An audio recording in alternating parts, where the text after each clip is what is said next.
जय शिव गोरक्ष। प्रिय श्रोताओं, आप सुन रहे हैं स्कंद पुराण और आज आप सुनेंगे स्कंद पुराण का भाग 103 तथा वैष्णव खंड का भाग 12। श्रोताओं, आपने पिछले भाग में सुना कि भद्रमति नाम के एक निर्धन ब्राह्मण ने भगवान वासुदेव की स्तुति की, नमस्कार किया। उससे प्रसन्न होकर भगवान ने उस भद्रमति नाम के गरीब ब्राह्मण को सदा के लिए संतुष्ट किया और मृत्यु के पश्चात उसे अपने मोक्ष में ले गए। प्रिय श्रोताओं, अब अगली कथा इस भाग 103 में सुने। सूत जी कहते हैं कि ये ऋषियों, रामानुज नाम से प्रसिद्ध एक जितेंद्रिय विष्णु भक्त ब्राह्मण थे।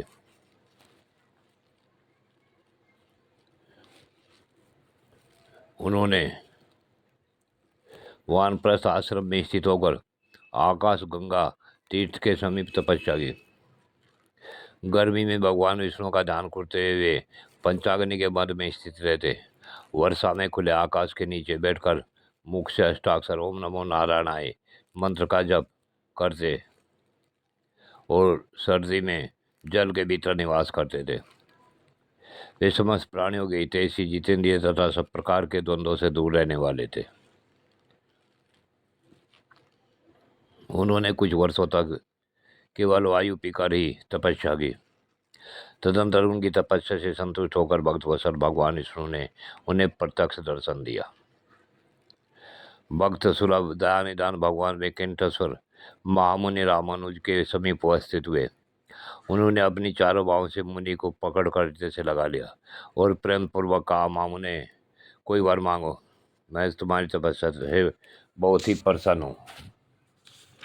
प्रभु की बात सुन। रामानुज बोले, हे नारायण, हे रमानाथ, श्रीनिवास, जगन्मय, जनार्दन, जगतधाम, गोविंद, नरकांतक, वैकुंठाचल शिरोमणि, मैं आपके दर्शन से कृतार्थ हो गया। धर्मनिष्ठ पुरुष आपको नमस्कार करते हैं, क्योंकि आप धर्म के रक्षक हैं, जिन्हें महादेव जी और ब्रह्मा जी भी नहीं जानते। तीनों वेदों को भी जिनका ज्ञान नहीं हो पाता, उन्हीं आप परमात्मा को आज मैं जान पाया हूँ। इससे अधिक और कौन सा वरदान हो सकता है। जिन्हें योगी नहीं देख पाते, केवल कर्मकांडी हो लोग जिनकी झांकी नहीं कर पाते, उन्हीं आप परमात्मा का आज मुझे प्रत्यक्ष दर्शन हो रहा है। इससे बढ़कर और क्या हो सकता है। ये संपूर्ण जगत के स्वामी वैकुंठेश्वर, मैं इतने से कृतार्थ हूँ, जिनके नाम का स्मरण करने मात्र से बड़े बड़े पात की मनुष्य भी मुक्ति को प्राप्त हो जाते हैं। उन्हीं भगवान जनार्दन का आज मैं प्रत्यक्ष दर्शन करता हूँ। प्रभु, आपके युगल चरणार बिंदों में मेरी अविचल भक्ति बनी रहे। श्री भगवान ने कहा, महामते रामानुज, मुझ में तुम्हारी दृढ़ भक्ति हो। ये ब्राह्मण, मेरी कहीं बात सुनो। जब सूर्य मेष राशि पर जाते हैं, उस समय चित्र नक्षत्र से युक्त पूर्णिमा होने पर जो लोग आकाश गंगा में स्नान करते हैं, वे पूर्णावर्ती रहित परम धाम को प्राप्त होते हैं।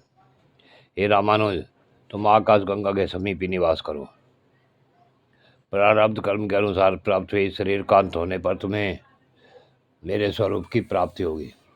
आकाश गंगा के शुभ जल से में जो कोई भी स्नान करते हैं, वे सभी उत्तम भक्त वत्सल हो जाते हैं।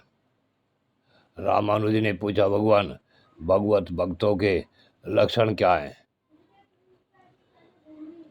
तब भगवान वैकुंठेश्वर बोले, हे मुनि श्रेष्ठ, तुम भगवत भक्तों के लक्षण सुनो। जो समस्त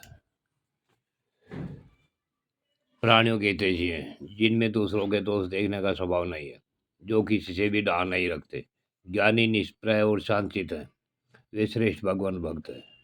जो मन, वाणी और क्रिया द्वारा दूसरे को पीड़ा नहीं देते, जिनमें संग्रह करने का स्वभाव नहीं है, तथा उत्तम कथा श्रवण करने में जिनकी सात्विक बुद्धि संलग्न रहती है, तथा जो मेरे चरणारविंदों के भक्त हैं, जो उत्तम मानव माता पिता की सेवा करते हैं, देव पूजा में तत्पर रहते हैं, जो भगवत पूजन के कार्य में सहायक होते हैं और पूजा होती देखकर मन में आनंद मनाते हैं, वे भगवत भक्तों में सर्वश्रेष्ठ हैं।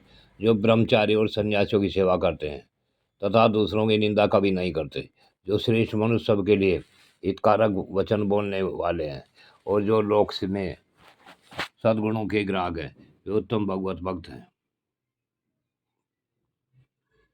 जो सब प्राणियों को अपने समान देखते हैं तथा शत्रु और मित्र में संभाव रखते हैं, जो धर्मशास्त्र के वक्ता तथा सत्यवादी हैं, जो दूसरों का बुद्ध देखकर जो प्रसन्न होते हैं तथा भगवान नामों का कीर्तन करते रहते हैं, जो भगवान के नामों का अभिनंदन करते हैं, उन्हें सुनकर अत्यंत हृदय से भर जाते हैं और संपूर्ण अंगों में रोमांचित हो उठते हैं। वो अपने आश्रमोचित आचार के पालन में तत्पर, अतिथियों के पूजा को और वेदार्थ के वक्ता हैं। वे उत्तम वैष्णव हैं, जो अपने पढ़े हुए शास्त्रों को दूसरों के लिए बतलाते हैं और सर्वस्त्र गुणों को ग्रहण करने वाले हैं, जो एकादशी का अवसर करते मेरे लिए सत्कर्मों का अनुष्ठान करते रहते हैं, मुझ में मन लगाते मेरा भजन करते, मेरे भजन के लिए ललायत रहते, तो सदा मेरे नामों के स्मरण में तत्पर होते हैं, वे उत्तम भागवत भक्त हैं। सद्गुणों की ओर जिनकी स्वाभाविक प्रवृत्ति है, वे सभी श्रेष्ठ भक्त हैं। प्रिय श्रोताओ, आज की कथा यहीं पूर्ण होती है। आगे की कथा अगले भाग में। जय शिव गोरक्ष।